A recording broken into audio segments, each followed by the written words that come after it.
Hey, what's up, players? So this is a first. For the first ever time in the wordplay history since we started making this channel, we got approached by an indie developer to talk about their game. Now, full disclosure, this is not sponsored. There was no money exchange for me to talk about their game. Simply, the developer reached out to me, said, hey, I'm working on this fighting game. Feel free to check it out if you'd like, and if you'd like to make any content around it, it's up to you. So that's what I'm gonna do. A bit of context here, the developer initially reached out to me back in March 28th. Now, for any of my content creator friends that happen to be watching, you know that by having a public email for where people can reach you at, that thing is gonna get filled by a whole bunch of stuff, from spam to sponsor opportunities, to talk about our gambling game, gacha game, mobile game that has nothing to do with the kind of games that you normally talk about, the works. So I was just going through my email, seeing if there was anything of importance to go through, and there was this one email that caught my attention. Start off with like any other email that I've had in my inbox, which is, I hope this message finds you well and stuff like that. But then there were certain things that caught my attention, such as the developer saying that they're from Mozambique, which is in Southeast Africa, and how game development is pretty much non-existent in their country. That was an interesting detail. They said that they've seen my videos, which, again, a lot of these places say that they've seen your content. But what made me actually think that this is legitimately someone that has seen my content was the fact that the game that they said they're working on, that they want to share, is a 3D fighting game. This is a channel that talks about fighting games, JRPGs, platformers, and I love, talk about indie games and retro games and obscure games. So that's what made me go, wait, in a 3D fighting game? An indie 3D fighting game? Oh no, you got my full attention now. And yeah, they said that the game was in beta and they provide me a Steam key. Needless to say, I was blown away. Like, you get like these kinds of offers of people that say, oh, I've seen your stuff, but then they promote you, something that's completely out of left field of what you normally talk about. But this legitimately was a targeted email that lines up with the kind of stuff that I talk about here. Thank you, Erasmo Mutemba, I hope I pronounced your name right, and P.I.S Games for this opportunity, especially for a channel of my size to reach out to me, because at the time of this recording, I'm just over 600 subscribers, so I'm nowhere near the reach of like, your Max Million dudes, your Justin Wongs, or anyone in that like big content creator FGC space, or really just the gaming space in general. I'm very much a small fry, so it means all the more they reached out to me. So again, thank you. So I mentioned I initially got that email on March 28th, and at the time of this recording, it's like mid-July. Oops. Yeah, when I got that email, I was initially deep in the weeds of working on my Virtual Quest retrospective video, which, a shameless plug if you haven't seen that video, please check it out. That video took way too long to make, and I'm quite proud of it. So I responded to Erasmo, hey, thank you so much for reaching out to me. This is really cool. I'm in the middle of working on a project, but as soon as this project's done, I'm going to be talking about this game. Yeah, I was not expecting 2026 to go the way it did after I finished that Virtual Quest video. So this is long overdue. I'm so sorry that this took so long to make. Yeah, better late than never. We'll get into the game shortly, but I did want to share that I had the opportunity to ask the dev some questions regarding their game. And so let me just share what I asked and some of the responses that I got. So one question I asked is, how many people work at P.I.S Games? P.I.S Games was founded by me and a close friend who was with me on our early projects. For the last two, Shadow Strikers and Shadow Strikers Arena of Rivals, he wasn't able to participate due to work and university commitments. So I've been working on this one entirely on my own. He'll be back for future projects. Next question I asked is AI used in this game for either assets or voice acting, etc.? Yes, some AI generated content was used for certain character images and voice acting to help speed up development as a solo dev. However, all AI content is being replaced in upcoming updates. I've been working on a new build with significant improvements across graphics, performance, gameplay, game modes, UI, and more based on all the feedback I've received since sharing the game. Is there a release date? Not a confirmed date yet. The game was originally planned for the second half of 2026, but after all the feedback I've gathered, I realized there's still a lot to polish to deliver the best possible product. I'd rather take the time to get it right. Does online have rollback netcode? Unfortunately not. Netcode wasn't implemented. It's something I think about a lot, but adding it would require a full restructure of the existing netcode, which is no small task. It's something I'm seriously considering for the future. Last question is, do players need to play the previous Shadow Strikers to understand the story, since this is a sequel to that game? Not at all. Arena of Rivals has a brand new story told across 9 chapters, giving players all the context they need about the world and the characters from scratch. Previous games only had a synopsis and character bios. This is the first time I've built a full story mode, so it's designed to be a complete experience on its own. And there you have it. This is definitely an indie project since it is a solo dev working on this. And as you mentioned, there is AI that is currently used for assets and voice acting, but he is working on replacing those as he gets further along in the project. Alright, that's a lot of yapping. Let's talk about Shadow Strikers Arena of Rivals. So as previously mentioned, Shadow Strikers Arena of Rivals is a 3D fighting game.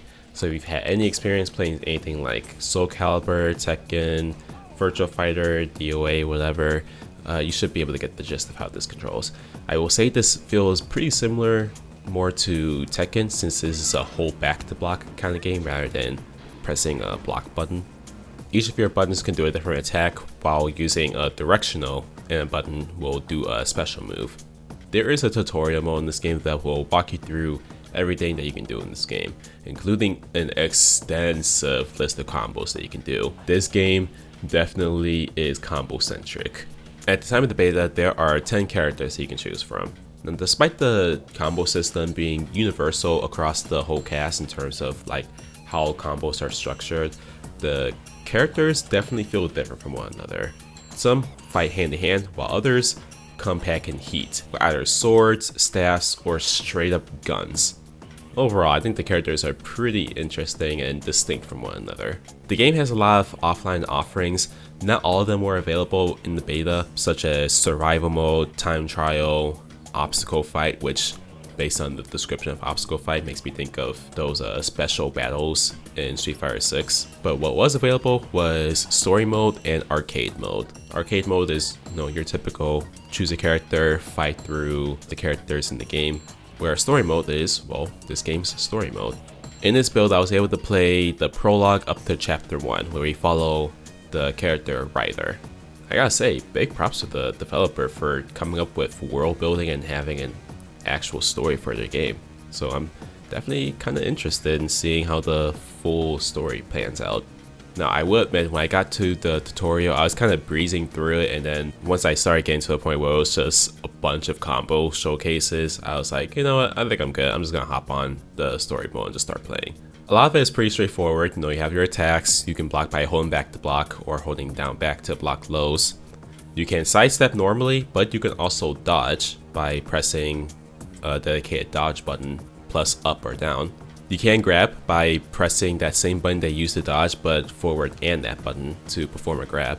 One dodge move that I'll be honest, I low-key have no idea how I pulled it off, was if your opponent does a sweep, somehow I think it has to be when you press like the dodge button or something like that, but you can actually do a short hop over the sweep. I'm not entirely sure if that's what performs it, but it's kind of cool when you pull it off. But seriously, learn how to do your dodges. That will save you, because with how long some of these combos are, I was bobbing and weaving between these attacks like Muhammad Ali or Grand Finals of Virtua Fighter Evo that happened recently. There's also a mirror that generates into your health bar, which when full allows you to perform a super. And I believe once your health reaches a certain point, like when it's like really low, you can also perform a super in that case. So it's 2 scenarios when you can perform a super. Now I have not played the full cast, but from what I can tell, there are 2 characters that might have the most busted supers from what I can tell, because there are 2 characters, Leon or Leon and Ivy. they perform their super by shooting their guns. So they can literally hit you from maybe like full screen or half screen, and if that connects, well, you just got hit with a super. I wasn't able to test the online netcode in this game, but I mean, it was available. I do have a few criticisms, but I'm also keeping in mind that this is developed by a solo dev. Also, the game's in beta, so for all I know, by the time this video goes up, since it's been so long since he sent me the key, he probably already addressed a bunch of these criticisms already, making this completely outdated.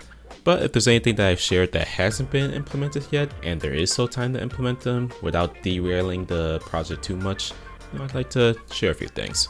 I'm not exactly sure how to go about doing this. This is more of an animation kind of thing, but it would be nice to get a little bit more clarity as to when a combo ends. There were definitely a few cases where I blocked a string, or I was just outside my opponent's reach and I would try going for a punish because it looked like they had just ended their string and left themselves wide open, only to find out that no, the combo wasn't ended and proceeded to eat a combo. Now granted, one of the things I really enjoy about this game is being able to pull off combos pretty easily in this game. It just would be nice to get a little bit more clarity about when a combo has ended and what's safe to punish. Speaking of punishes, something that I noticed was when I would perform a throw on my opponent, they were able to react immediately even though they were on the ground. They are able to either attack or block. So I don't know, it feels a little odd to be able to successfully throw someone, but the opponent that was thrown has advantage. Next, I'd like to talk about the camera. I have 2 points, with the first point not really being that important. It's more of a personal preference, so don't pay too much stock into this. But I would like if the camera was pulled out just a little bit more. That's just a personal preference. But the second point, which I think would be more important, is to ensure that the camera is always consistent. What I mean by that is that there were a few cases, whether it be like a close-up hit or something happened during a combo, where the camera perspective will all of a sudden change, and whoever was on player 1 side now all of a sudden is on player 2 side, and vice versa. Not to say that side switches can't happen in 3D fighters. It's not as easy to switch sides in 3D games versus 2D games, but typically the camera does its best to stay consistent. So having the camera suddenly switch perspectives, but then even more so switch and then switch back to the original perspective, can get a little bit jarring. Another thing I'd like to bring up is crouching. The crouch is back and down to be able to perform the crouch.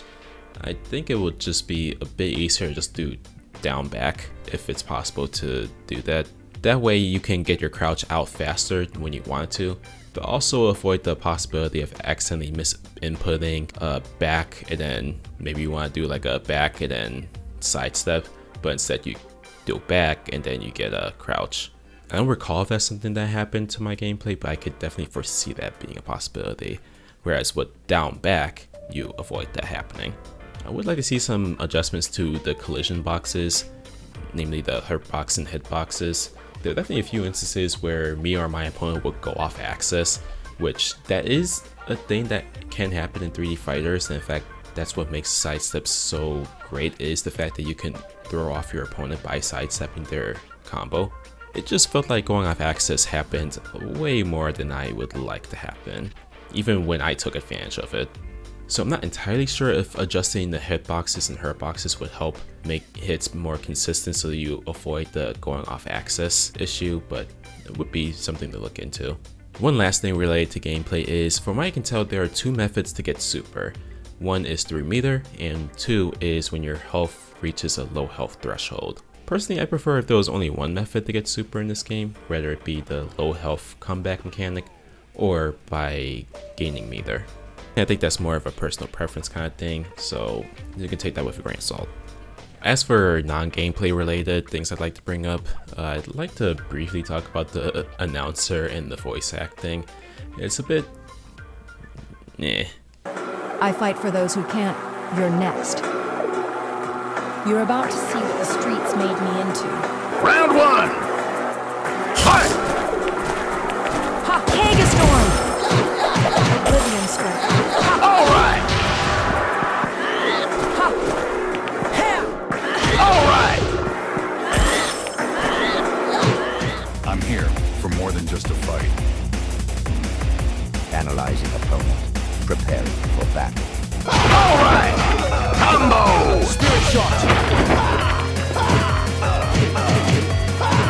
All right, combo. All right, combo. All right.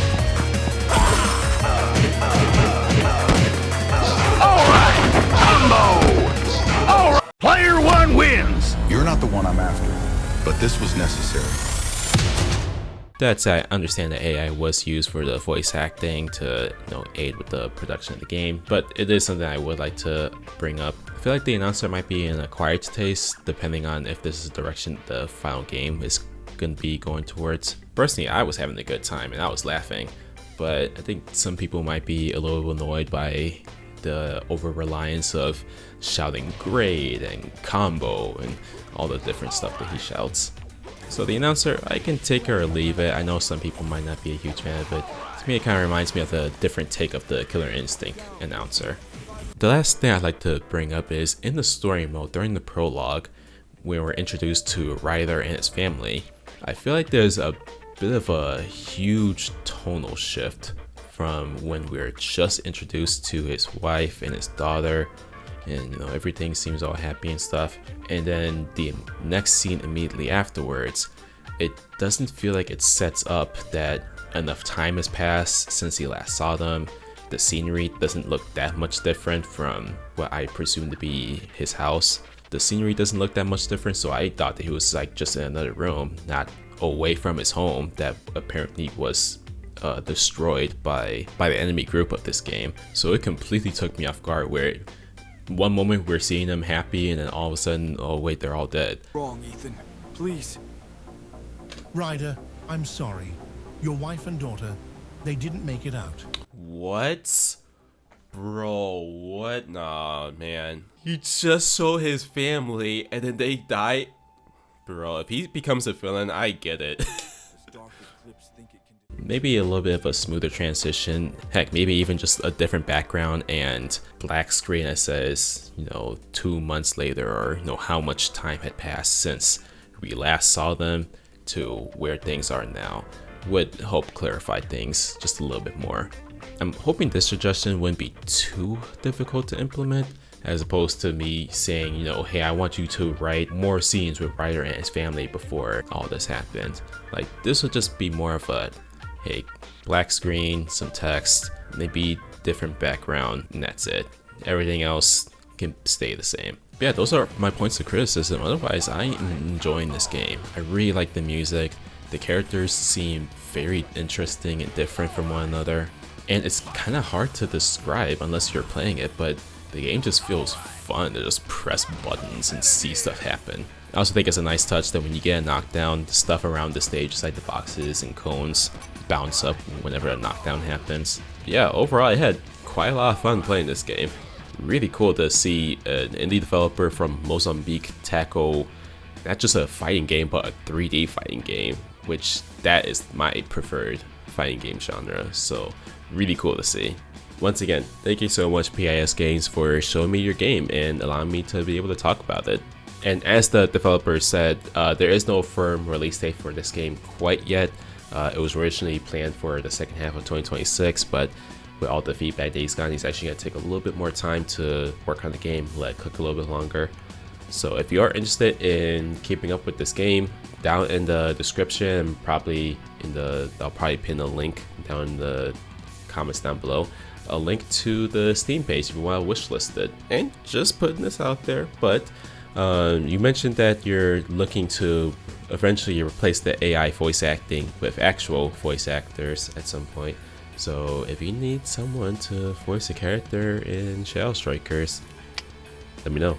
And if there's any indie devs that are watching and you would like for me to talk about your game, shoot me an email. Would love to connect and talk and possibly show off your game to other people. That's how this video came about. That's gonna be it for me, y'all. Thank you so much for watching. Let me know down below if this game seems interesting to you, or let me know if any indie games that you think that I would be interested in checking out, whether it be a fighting game, JRPG, platformer, or just anything that seems like that would be interesting based on what I've shown so far. If you're looking for a non-denominational church, down in the description below will be a link to a church locator. Also down there you'll find a link to two Discords. One is my Discord and the other to the Christian Fighting Game Community Discord. Feel free to join those if you'd like. Also, if you got anything out of this video, feel free to give me a like and to subscribe to the YouTube channel so that you'll be notified of when I upload next. I think that's pretty much everything that I got, so take care y'all, and until next time, peace.